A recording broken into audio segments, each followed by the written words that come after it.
YouTube, Joe Walker here at Def Digits Guitar Lessons, and today I'm going live to replace a lesson for Laurel, one of my students in Seattle. She's going to miss today, and she is just kind of getting a bunch of open chords under her fingers and working on moving smoothly between them. And Hey Joe, the Jimi Hendrix tune, is a great tune for practicing all 5 of your major open chords because it uses all 5 of them in a very predictable order. So let me show you the chords first, and then I'll give you some tips on how to move smoothly between them, and then maybe make this song a little more musical. We start with C, G, D, A, and E. And the predictable way that they move, let me just point this out because it might help you keep track of them. So the low note on C is this one down here. That one on the fifth string, it moves down by 1 string down there to get your root of the next chord. So we start with G, start with C, and then we're going to G. That note moves down a string to get your new chord, so we go to G.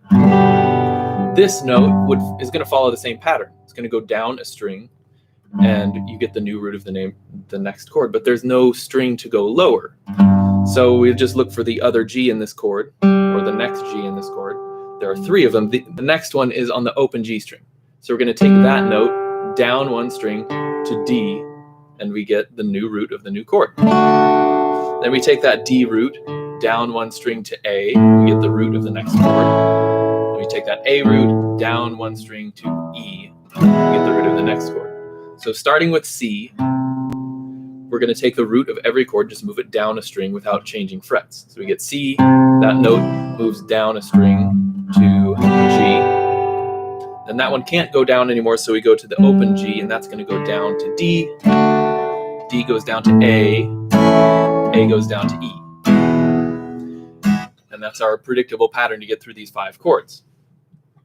So the rhythm of the song, it's going 2 chords per measure. So every chord's getting 2 beats until we get to E. And E gets 2 complete measures, 8 beats all to itself. So we can count it like this.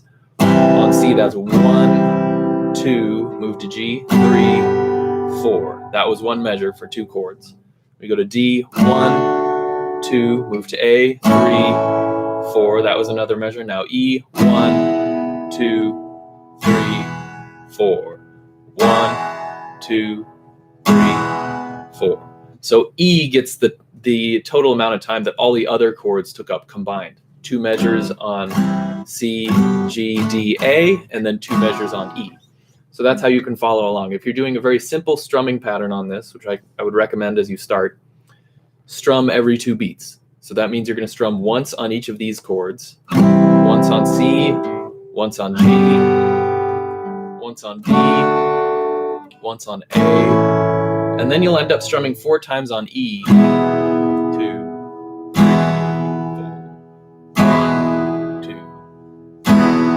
4. So you try to keep it at keep the beats going at the same speed on E as they were going on the other chords.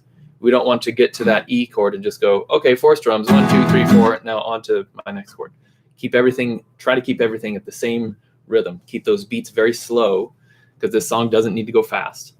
Keep the beats slow and do 1 strum every 2 beats. So I'm going to do a little bit, I'm going to demonstrate a couple times through right now, just counting the beats all the way through without any more interruptions so that you can try to play along with this. 1, 2, 3, 4. With C, 1, 2, G, 3, 4, D, 1, 2, A, 3, 4, E, 1, 2, 4, 1, 2, 3, 4, C, 2, G, 4, D, 1, 2, A, 4, E, 2, 4, 2, 4. One more time. C, 1, 2, G, 3, 4, D, 1, 2, A, 3, 4, E, 1, 2, 4, 1, 2, 3, 4. Come back to that portion of the video and try to be able to play along with those chords just like that. before you start moving on and adding extra strums on those chords. Make sure that you can get the simple strums on time and get the song flowing so that at least the beats feel like they're moving along constantly. So let me give you some pointers in the left hand and in the right hand, some a few more complex things to do in the right hand, some things to smooth out your chord changes in the left hand. So I've talked before about a couple of things you can do as you're changing between chords. I would recommend, if you discover that a certain chord in this cycle of 5 chords is giving you more trouble than the rest, like maybe it's getting from C into G is giving you more trouble and then the other chords flow, wherever your problem is, try to isolate that. So if it is going from C to G, let's look at just those 2 chords and just work on those 2 chords back and forth, really slowly and deliberately. So we try to make them, each time you play them, crystal clear all the way through, so that all 6 strings are doing what you want them to. So on G, you get 6 clear strings ringing out. If you just strum it like that, you can't really tell if one of those strings is going clunk. So make sure it's really clear. If one of them is doing that, then you want to find it, because if you just strum it, you can't hear that little clunk. But when you do this, you hear that one string going clunk, clunk, and we try to fix it. In this case, my middle finger is just too flat against the next string and it's not up on its fingertip. So you got to look for those problems and try to solve them. And on C, you got to make sure that low E string is muted. Otherwise, you won't be able to strum it. And you mute it by your thumb will come over the top and just touch that low E string, or you can mute it by touching that string with the ring finger. So in every case, on all these chords, make sure all 6 strings are doing what you want them to, even if the chord doesn't use all 6 strings that you hear. In a C chord, we only hear 5 strings, but we still need to make sure that that low E string is doing what we want it to. It needs to be muted. So as you go back and forth between your 2 problem chords, the ones that give you more trouble than the others, make sure everything's clear. Make sure your fingers are all moving together. And I have a couple of tips to help you move all your fingers together. One is practice moving each finger as the leader. So normally when people start learning chords, they'll build a chord 1 finger at a time. Everyone does it a different way, but it might be like, okay, I have a C chord coming up. Let me put this finger down first. Let me put this finger down next, and then this finger down next. So you're leading with your first finger if that's the way that you do it. So you practice leading both chords with your first finger. First finger moves first on C, and it moves first going to G. So you have to know exactly how your first finger moves between each chord. Then you practice doing second finger first. So you have to know that second finger goes here for C, and then you can put your other fingers down. Second finger goes here for G. Then practice moving your third finger. That has a different movement that it needs to do. And move your third finger first for each chord. I've talked about that more in depth in other videos. The other tip I have for you is try to move all 3 of your fingers and let them hover over the next chord. So where's a good angle? You can see here my fingers are hovering over those strings. They're not touching them yet, but they're in the shape of G. So I get my hand into the shape of G before I plop all my fingers down. This is a different exercise. It's not the each finger first exercise. This is hover all your fingers in the shape of the chord. I don't really have a name for this exercise, but it's very helpful because at fast speeds, if you're going to move those chords quickly, which you don't really have to do them that quickly in Hey Joe, but when you're going to move those chords quickly, that's what they have to do. They have to all move together, and they have to hover over the strings, and they all come down at once. When you're doing it quickly, you just don't wait, and you don't hesitate over the strings. So when we zoom in and look at this in depth, you want to move those fingers, hover them over the strings, and wait there, and make sure that they're all going to land in the right place, and so that you have control of your fingers without actually putting one down first. Because as soon as you put one down first and then you have to put the others down, it's going to take that much longer to build the chord every time you come to it. You'll have to put down one finger first, then the next one, then the next one. And that's not what you want in the long run. You want to be able to just plop all those fingers down on the chord and just have them land accurately. So you have to practice that very slowly. Just move your hand in a really slow, deliberate way. Let those fingers hover over the strings and try to gain control over them to build the shape of that chord before you touch any strings. It's very difficult, but the work you put in there really pays off. So let me give you some things to do in the right hand on this song.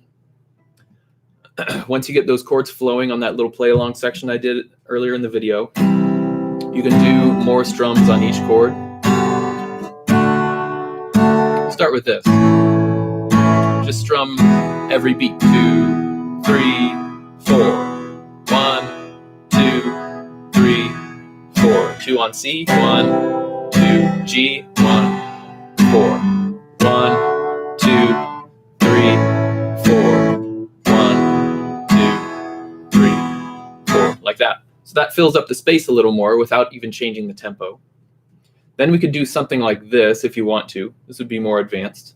And if you're not ready for it yet, just come back a step and make sure you're on the step that's best for you.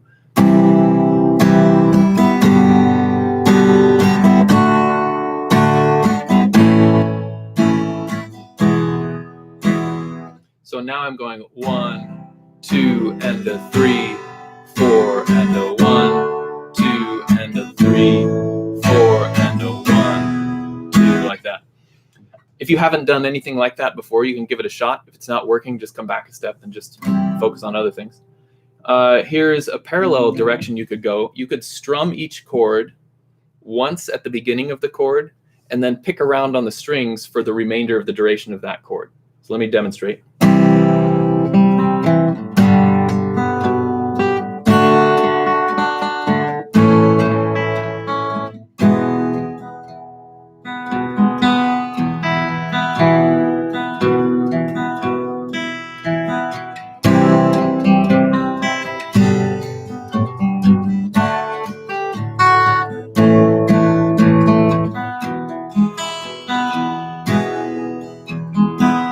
So basically what I was doing there in my right hand was strum at the beginning of the chord and then fill up the space with randomly picked notes. I was not really trying to deliberately hit certain strings. I was just calming my strumming motion down. So it wasn't this, it was just these little motions, and I can hit individual strings like this without, I don't have like really precise control over this string, that string. I'd have to slow it down and really concentrate on my right hand to do that. Mostly I'm just trying to move it around and just hit strings and fill up that space while still keeping the beat. So it's still going 1, 2, 3, 4, 1, 2, 3, 4, 1, 2. So each chord gets strummed one time at the spot where the chord is supposed to begin, and then you can pick the notes in between to fill up that space, and that sounds pretty nice. One last thing I was doing with my left hand that I'll show you. On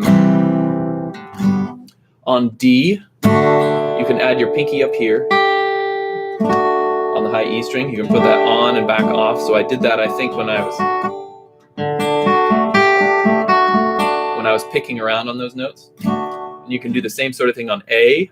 If you play A like I do with your first finger, I'd say third finger goes on the B string, 3rd fret, to get the same kind of effect. Or if you play A like this with fingers 1, 2, and 3, you can put your pinky on the 3rd fret on that same note, or you can move this one up to the 3rd fret. Just little decorations you can try when you're ready. That's all I got for you today for Hey Joe. Happy picking. Thank you for watching, and I'll see you next time.